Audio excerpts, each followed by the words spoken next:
Many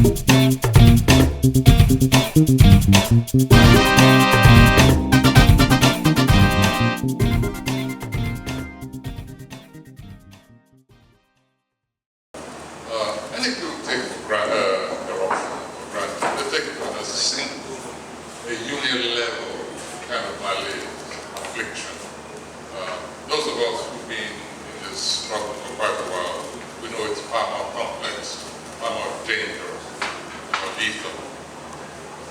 Those of you who are old enough know that coup d'etat taking place on this continent simply in order to forestall generals being tried on corruption of businesses.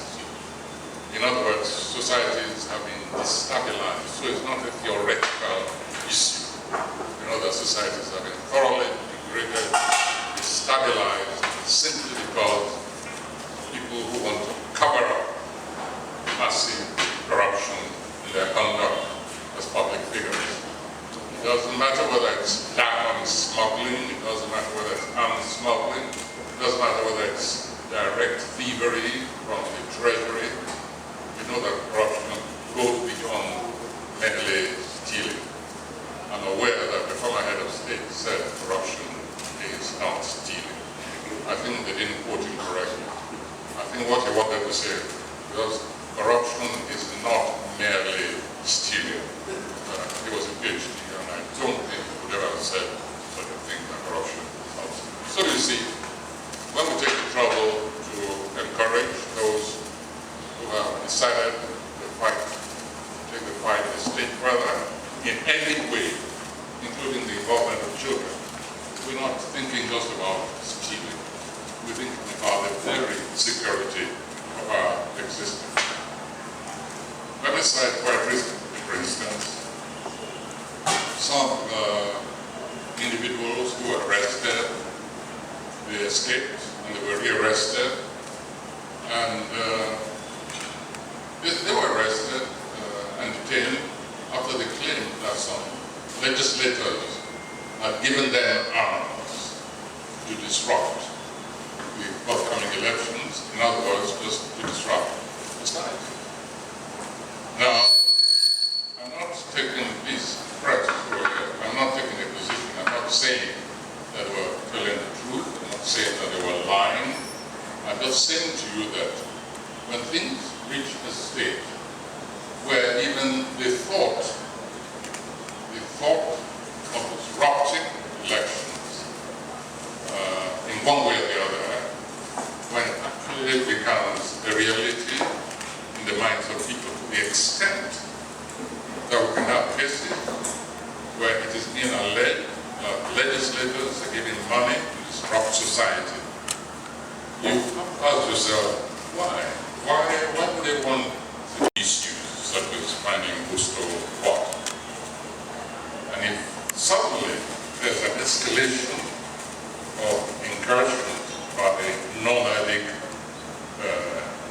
herdsmen and with AK-47, in whose interest is it that these roaming brigands become armed with the most sophisticated weapons?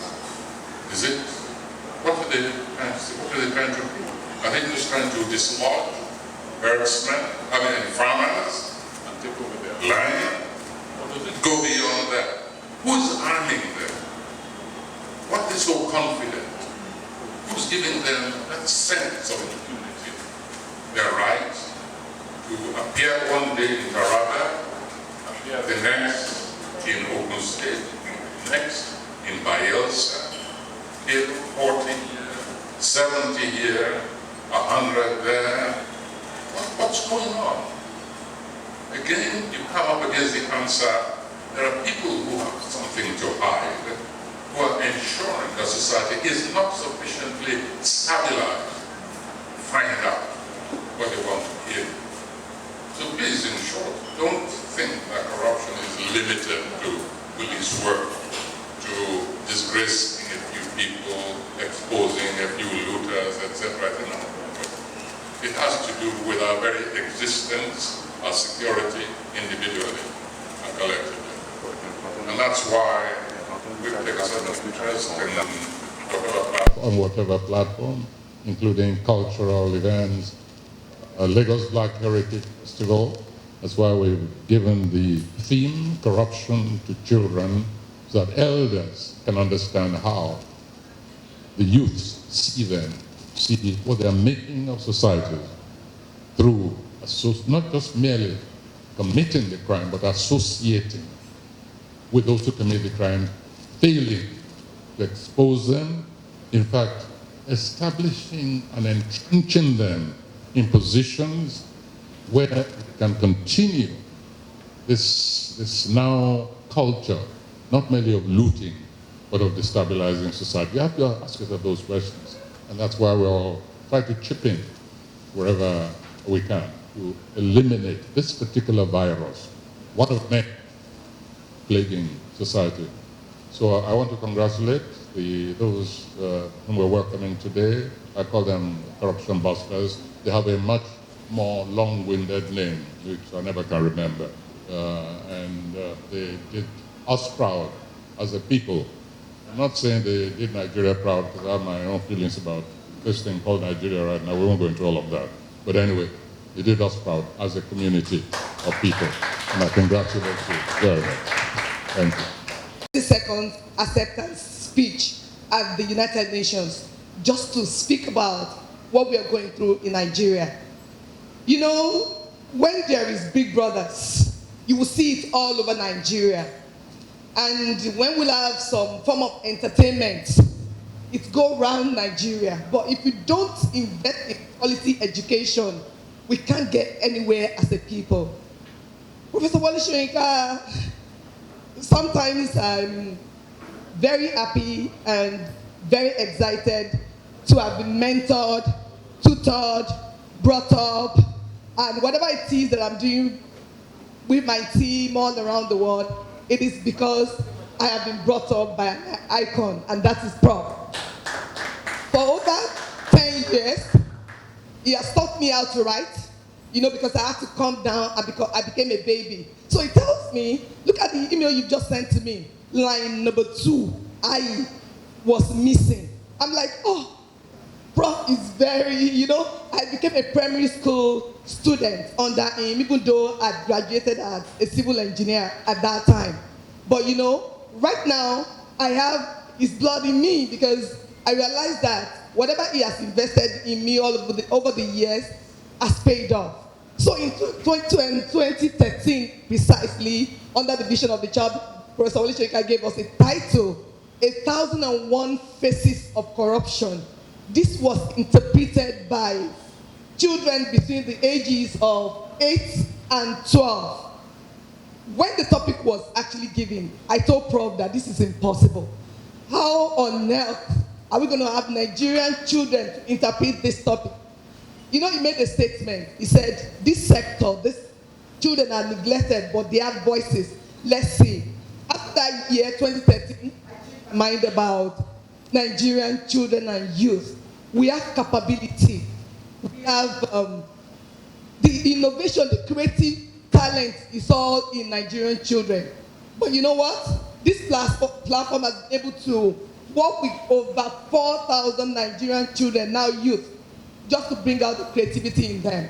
So it was that event of 2013 that gave back to the Creative Youth Initiative Against Corruption in 2016. Very impossible task. We didn't have support, no partners, but we're ready to move forward until German embassy picked us. In fact, we started the project at the German consulate in Lagos. There was no money.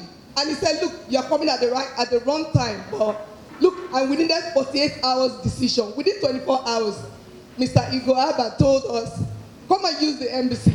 Whatever it is that you need, we will support you. And they pay for all the material to realize the corruption busters. So, I'm just taking you through a short overview of the journey. And by 2016, December 1, about 21 paintings were inaugurated. They were called the New Nigeria free from corruption. So those paintings and the poetry work were innovated to become the corruption busters. Very long journey. Within 1 year, we're able to bring them into animation form and in song form, telling the story of Nigeria. So we went to UN with the story of Nigeria. We had about 15 films at the film festival. CYIAC had 5 of those films. We had Corruption Buster on display for 72 hours in Germany. We also had Hand of Canvas. We had Reclamation. These are the story of Nigeria. So our story, what happened here, the untold story of artsmen were actually shared among the global SDG community. And the hour finally came. You know, out of about 740 initiatives that was considered all over the world, from different countries of the world, 38 of those initiatives made the finalists at the UN. And by February, those names were all over the world, and we're all like, who are going to be the 7 winners that will take the laureate? Good enough. We were described, our project was described as the best creative project to advance sustainable development goals all over the world. And that harness the UN SDG award winner innovator category. This project is now going to go around Africa. Right there, they were asking us for interpretation of those corruption busters in French, in Portuguese, in different languages. We need to tell the story of Nigeria. I mean, this is the time we don't have to sit down anymore. What the UN is preaching all over the world is act for SDG. Within your immediate community, we can make changes happen. We don't have to wait anymore until, I mean, this government, even the next government can't change Nigeria. Let us be so realistic about, I mean, the roadmap is very clear. If Mr. Jonathan failed, what plan do they have? Or what lesson learned do they have to design this new generation, this new government? They don't have it. But what they have right is the willpower. Let us use their willpower, proceed, and make Nigeria work. The new Nigeria free from corruption is actually doable, and we have started with the young generation. Thank you very much. Of course, corruption is a big issue, and people are afraid to come here for business or other reasons. And then I thought, quite often I defend it a bit, because I say, look, when you really think of the people, how they grow up, they, many of them I hear, they tell me, they do not trust the state. They do not trust the institutions, not the executive arm, neither the judiciary. I'm a lawyer myself, and I would say as an advocate, you do everything for your client, but as a judge, no, you are neutral and don't accept any bribes. But when you grow up in Nigeria, so you do not know really an environment, maybe corruption is everywhere, but where it's not so prevailing like here in Nigeria or in other countries. Transparency International, I mean, the headquarters is in Berlin with their rankings. There, many countries have a bad ranking like Nigeria, but it means for the people that you grow up and you don't know a world and environment without corruption. So for you, it becomes maybe normal that you always have to pay something because you grow up in such an environment. You see it everywhere. Everyone tells you. So how do you should know the other way around? And therefore, I like the project that you start with education, and even with the young ones, not the teenagers, even when they are still children. As the competition has shown and the results we saw, there is a feeling of justice, of fairness, and the young ones, they have values in themselves, and they see no, this is not right when you always have to pay. So therefore I love this initiative and will always support it. For Luca, we still have to talk about what we can do. Secondly, it was mentioned the award, so my congratulations. The only thing we did for the award was issuing the visa to go to Bonn, but you will ask why Bonn, why not New York or Geneva? It's very simple, because when Germany was united, of course the capital moved from Bonn, a really small university city in Western Germany, and it was always considered a temporary capital. So it moved to Berlin again, which was, when Germany was divided, it was surrounded by East Germany, so it couldn't be the capital.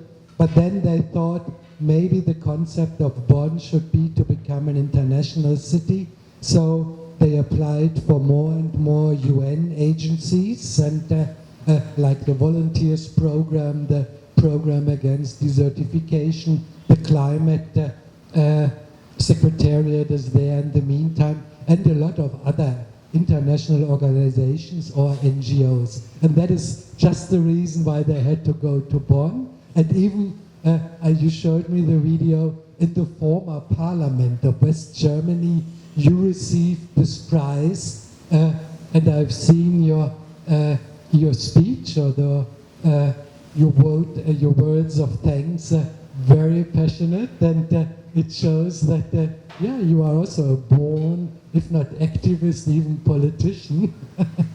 So I wish you and CYIAC really, also a good hand and lots of energy for all the future projects. And once again, congratulations. It's a wonderful honor to be here today to share this with you. And also want to emphasize something about corruption and why I think your initiative is important. And that's because it involves youth.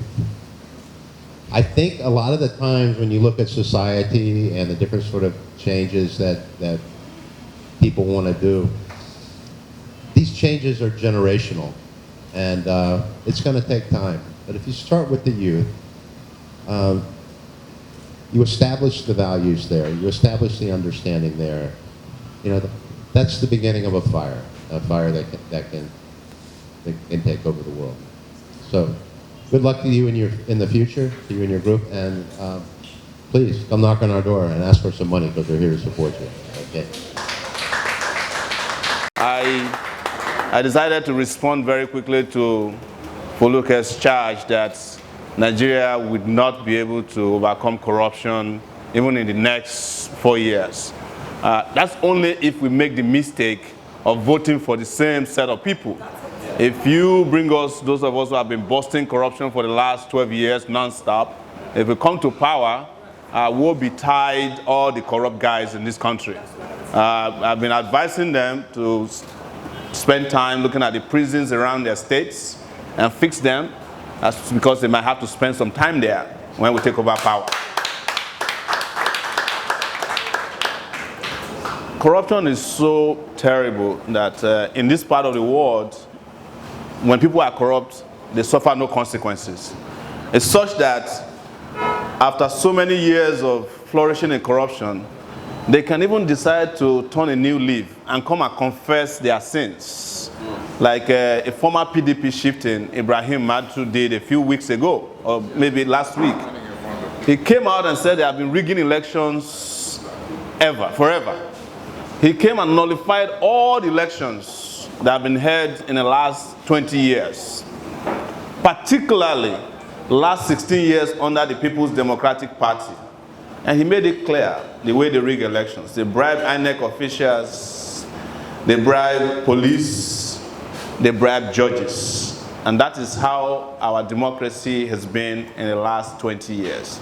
That is not democracy, that is morontocracy. It's a democracy only for morons. And we must change that. Yes. And we cannot change that with the mindset that is in power today. What you are seeing with corruption or the fight against corruption under the current regime is the deodorization of corrupt persons as long as they move over to the ruling party. For example, you've seen that they released a number of names recently of people they said were responsible for corruption. And one very important personality that I have worked on this island, Musikile Obanikoro, his name was conspicuously absent from their list of corrupt people. Obanikoro took $5 billion on an aeroplane from Lagos to Ekiti State to rig Fayose into power. And it was as a result of that that we had what is known in Nigeria as Ekiti Gate, because of the breadth of that corruption that took place, the brazenness of it. But his name was not mentioned as part of the people who have ruined our economy under the last regime. That is not fighting corruption. Even Ojuzo Kalu, who is undergoing trial for corruption, but because he's now a member of the APC, his name was not mentioned. That is not how to fight corruption. That's not how to bust corruption. But I guarantee you that as soon as we come to power, the real corrupt people who stole billions, over $500 billion in this country, will be exposed for as far back as possible. And they will be made to cough out every dime they have stolen from Nigeria so that Nigeria can progress. I have here the Consular General of the US, and I want to say to him with due respect that the US has the most corrupt street in the world. It's called Wall Street. But there are policemen who are always busting them, and you find out that even though they are corrupt, and they still continue to be corrupt, by the way, there are consequences for it. You can see a rich man today, and the next day you find him in handcuffs, and you find him in jail. That is the kind of country we should have. Not a country where the moment you belong to the ruling party, you become deodorized. And when you are not, you become criminalized. That is what has to end. That is why the young people of this country must compulsorily take the power, take Nigeria back and chase those people who are corrupt from our body policy, because they become a virus. And that virus must be expunged, exterminated with the deodorant that we are bringing into this campaign. Thank you very much, and again, congratulations to everybody. And